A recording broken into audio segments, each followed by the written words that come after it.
yo lo que pretendo hoy es centrarme en la simbología que están utilizando los nuevos movimientos religiosos. Para ello, bueno, previamente os recomiendo un libro, la Enciclopedia de los Símbolos de Udo Becker, donde se recoge una gran amplitud de símbolos en los que se puede reflexionar, aprender, estudiar, sabiendo que no basta con leer, no basta con saber qué significa un símbolo, sino que al final hay que aplicarlo a la propia vida. Aquí lo tenéis. Venimos, espíritus que encarnamos como piedras sin labrar, y es nuestro trabajo en todos los aspectos el que va a labrar nuestra piedra. Es nuestro trabajo el que nos va a dar conocimiento del símbolo. Por eso hay sociedades iniciáticas también que hablan de construir en nuestro cuerpo las nuevas catedrales. No se construye ya catedrales góticas, sino se trata de construir nuestra propia catedral, en el sentido de que en nuestro interior está el lugar de culto que nos permite trascender. No soy yo la persona más indicada para adentrarme para profundizar en este conocimiento que está mucho más allá de lo que yo pueda haber vivido, de lo que yo pueda saber, pero por intuición os doy estas pinceladas. Y me gusta además porque me parece muy indicativo lo que muestra esta imagen. Nosotros nos construimos a nosotros mismos para progresar. Por eso, también cuando hemos preguntado a los espíritus por qué encarnamos, cuál es el motivo de la encarnación una y otra vez, una de las respuestas que nos dan es que encarnamos para vivir experiencias buenas y experiencias malas, pero tanto unas como otras nos permiten ir labrando esa piedra tosca con la que venimos para finalmente dar una imagen agradable, dar una imagen preparada de nuestra potencialidad que se expresa. Para tener experiencias, pues aquí estamos, para ello. Pues bien, os decía al principio que yo lo que pretendo ahora es confrontar la simbología utilizada por los nuevos movimientos religiosos. Y es que los símbolos, en particular, se han usado mucho en todas las religiones. ¿Por qué?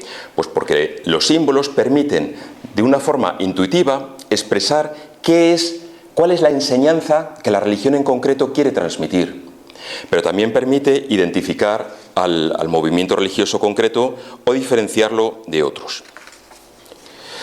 Es por eso, quizá, que en aquellos capiteles románicos los artistas de la época representaban imágenes de tal forma que una persona que quizá no sabía ni leer ni escribir, al verlo lo identificaba con un pasaje del Evangelio.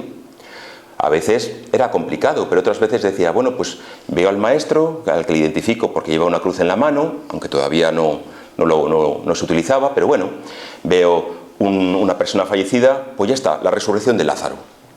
Y automáticamente le venía a la cabeza ese episodio del Evangelio que a lo mejor había oído relatar, pero que al verlo en una imagen lo recordaba, no necesitaba leerlo. Y así, prácticamente con todas las religiones, creencias o movimientos espirituales, tanto tradicionales como los nuevos. Se han creado símbolos o se han modificado otros anteriores. Y eso es lo que yo quería explorar un poco. Ver este uso de los símbolos y ver si se han modificado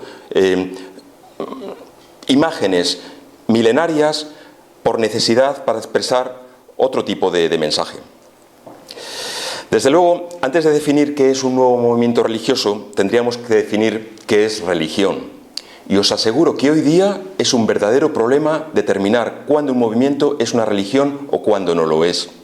Desde luego, para los historiadores de las religiones es un problema, porque debido al supermercado muy variado de religiones que cada vez van abundando más, es difícil buscar puntos en común. Desde luego, nosotros tenemos claro que el catolicismo, o que la religión anglicana, protestante o los cristianos ortodoxos de Grecia son una religión, lo mismo que el islam o el judaísmo. Pero, por ejemplo, empieza a haber problemas con el budismo. ¿Por qué? Pues porque las otras que he citado sí parece que son caminos tradicionales para poner en relación al hombre con Dios. Pero sin embargo, en el budismo se nos habla de buscar un estado perfecto del ser, que lo denominan nirvana, y no parece que se haga mención precisa de un ser supremo. Lo dejan a la elección de cada uno, según sus necesidades espirituales, pero no de una forma exprofesa. Entonces, ya la definición parece que con el budismo empieza a cojear. más aún cuando el budismo se habla a veces más como filosofía que como religión. Así las cosas, el historiador Mircea Eliade, el profesor de la Universidad de Chicago, hablaba de que toda religión tiene que tener un misterio. Decía que para él era el punto de toque de definir cuando algo es una religión, el misterio. Es decir, el ser humano que busca algo que le trasciende y que por medio de culto, de rituales, trata de ponerse en comunicación con ese misterio. Pero claro, lo cierto es que la vida avanza, las sociedades también, y nos preguntamos, de acuerdo, pero entonces, si debe haber un misterio, ¿se puede considerar religión, por ejemplo, a la iglesia de la cienciología, o a la iglesia de Satán, o a la iglesia jediista que existe? Jediista viene de Jedi, de Star Wars, de la Guerra de las Galaxias, los caballeros guerreros místicos que utilizaban la fuerza como energía. Pues la respuesta entonces queda muchas veces ahí en el aire. Y en otras ocasiones ha quedado a disposición de determinados tribunales determinar cuándo un movimiento es una religión y cuándo no lo es. Pensad que, por ejemplo, en países como Estados Unidos, cuando un movimiento alcanza la categoría de religión, las cuotas que sus socios paguen tienen una deducción de los impuestos. Entonces, el tema es importante, no solamente en Estados Unidos. Entonces, es necesario un criterio para determinar cuándo algo es religión o cuándo no lo es. Etimológicamente, el filósofo español Xavier Zubiri nos viene a decir que una religión precisa poner en la balanza un doble origen etimológico. Conocido es el decir que religión viene del término latino religare. Esto lo decía ya Cicerón, que viene a significar volver a ligar, volver a unir, en este caso nosotros con lo trascendente. Se supone que nosotros, seres, criaturas, a lo largo de nuestra existencia nos hemos separado de las grandes espiritualidades, de la divinidad. Y entonces, por medio de la religión, podemos volvernos a unirnos. Sin embargo, nos informa Zubiri que hay una doble etimología, y es que San Isidoro de Sevilla proponía que religión podía venir de religere, que por cierto la pronunciación es muy parecida a religare. Se decía que religere es volver a leer. ¿Y en una religión qué es lo que se vuelve a leer? Pues se vuelven a leer los textos sagrados.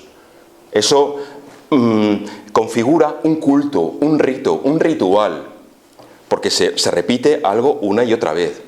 Y en ese sentido, religión se asocia a culto. Y esto sí que nos permite cerrar un poco el círculo. Si tenemos en cuenta los dos términos, por un lado la búsqueda de lo trascendente, pero por otro lado de una forma en que se repite un culto, se repite un ritual, lo cual nos da también idea de que una religión es algo diferente a una espiritualidad. En una espiritualidad uno solito, independientemente, individualmente, puede buscar una trascendencia, una comunicación con lo espiritual. Pero una religión nos lleva ya a una comunidad de personas que juntas se apoyan unas a otras y llevan a cabo el ritual, con el significado que fuere. En eso no entro.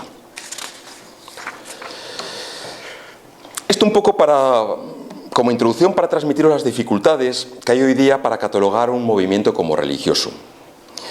Y la gran amalgama que hoy hay de movimientos, movimiento wicano, satanista, jediista, neopaganos, iglesias ovni, que las hay, etc. Entonces, esto lleva a que hoy haya, sin duda, bastante confusión.